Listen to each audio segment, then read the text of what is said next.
Welcome back to day 129 of my calisthenics vlog until I reach full planche. I just wanted to say thank you guys so much for helping me reach 3,000 subscribers.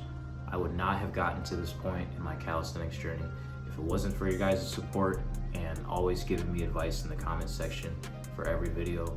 So I really do appreciate the insight for most of these videos because, like I said, I would not be as far as I am right now if it wasn't for some constructive criticism. So at this point last year, June 2024, I was literally stuck on the advanced tuck for an eternity. It didn't matter if I used bands, it didn't matter if it didn't matter if I had used the bands, I still couldn't hold the advanced tuck for shit. Fast forward a year later, I'm using the same band I was using for the advanced tuck last year, but I'm using it for the full planche on the floor, not with parallettes. And so 1 year getting to that point, it's pretty decent progress. It's not super crazy, oh my God, progress, but like I can definitely see myself using a medium resistance band for Maltese at this same time next year. Obviously I want to, get Maltese sooner than that, but let's be realistic here. Before we get started with today's video, I just want to give you guys 3 major pieces of advice in case you're learning full planche or in case you want to get into planche or just calisthenics in general. These 3 tips are going to help you out, and I wish I took them more seriously earlier on in my journey, but it is what it is. One of the first things I mentioned to someone, if they told me that they wanted to learn planche, I would tell them straight up, work on your mobility, shoulder mobility and wrist mobility as much as you possibly can, because it'll save you so much pain and suffering in the long run. It's going to save your joints so much trouble in the long run. Oh my God, I wish I could go back in time. The thing is, with planche or even with handstand or any other skill you're balancing on your hands with, you need that mobility in your wrist. Otherwise, you're not going to be able to support your own body weight in that position. Take the time to stretch out your shoulders and your wrists before you just jump into a workout, any workout. It's going to save you so much injury in the long run. I cannot stress this enough. If you're looking to learn the handstand or planche, you have got to protect your wrists at all costs, like literally. Like, these are your lifeline. Once your wrist goes, you're done. Like, it's so hard to come back from it. Just like as if you were to injure your elbow, the wrist isn't as bad. You can come back from a wrist injury oftentimes better than you would from an elbow injury, but your wrists are used more than your elbows. I don't know about that actually. Please stretch your wrists, mobilize your wrists. Please stretch your shoulders and mobilize your shoulders, because the more mobile your wrists and your shoulders are, the more weight that they can handle, and the easier it makes certain movements in general. And it might not make much of a difference at first when you're first getting into planche or handstand or whatever, but down the line when you do get stronger, everything is going to feel more natural because your body is already opened up. Well, I shouldn't say your body. Your shoulders are already opening up more from all the mobility training, and your wrists are already more mobile from doing all the wrist protection drills. And if you guys want a video on what I do for shoulder mobility and wrist mobility, I can make one at any time. I think I might have a tutorial already, but I'm not sure. Just drop a comment down below if you want one. Second piece of advice I give anyone that's trying to learn planche or handstand. This piece of advice mainly goes for planche, but make sure you learn every single activation correctly. And this is gonna take a lot of time. Maybe, depends on who you are. It took me a lot of time because I'm dumb sometimes, but do some research on the proper form, the proper activation cues. Just make sure you record yourself while you're doing these things, because otherwise you won't know what you're doing. You might know what you're doing. Just make sure you make this a main point in your training, because you do not want to get injured early on. A third and final piece of advice for those looking to learn full planche. This more so goes for the people that are stuck in between the advanced tuck and the straddle. The key thing that helped me, this may not help you in the same way it helped me, but this will guarantee you additional strength for the shoulders, for everything. And that's learn how to press. If you learn how to press, this will build the bridge between your advanced tuck and your straddle. This is gonna build the additional shoulder strength you need to extend out your legs while going into the straddle position and it's gonna help you connect your handstand with your planche in general. And now it doesn't need to be perfect form at first. Obviously, it's not gonna be perfect form at first, but that's why I highly recommend investing in resistance bands. That's probably an obvious at this point. You guys see me use resistance bands all the time.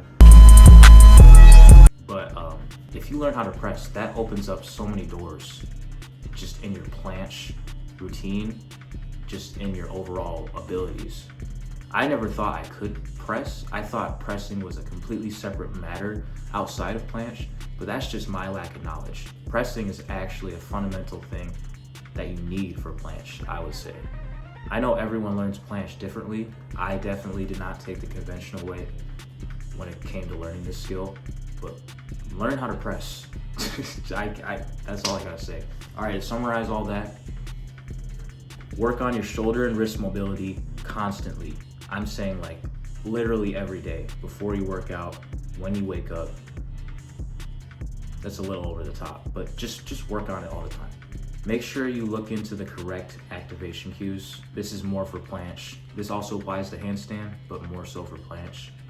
Just make sure you're activating everything correctly. Do your research on protraction, retraction, pelvic tilt. This will create more awareness throughout the movement when you're actually, going into these activation cues. This just makes your body more aware. And number 3 is learn how to press. Pressing, there's no downsides to learning how to press, except that it's difficult as hell at first. This is why I use resistance bands. If you don't have resistance bands, I highly recommend somehow finding a way to invest in some, because they are a game changer. Honestly, if I did not have resistance bands, I would not be where I am right now. But that's enough of my spiel. I just wanted to do something different for this intro since I did hit 3,000 subscribers. And thank you guys so much for being a part of this journey. It's been a very, very long journey, but hopefully this series ends by day 150. I like doing this series and all, but like even I want to do something different at this point. And that doesn't mean I'm gonna stop training planche. It just means I'm gonna stop making videos strictly on planche. Like there's no going back with planche. Like I kind of have to do this for the rest of my life. So I hope you guys enjoyed the video. Thank you guys so much for 3,000 subscribers. Let's get to it.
Thank you guys for watching. Stay tuned for day 130.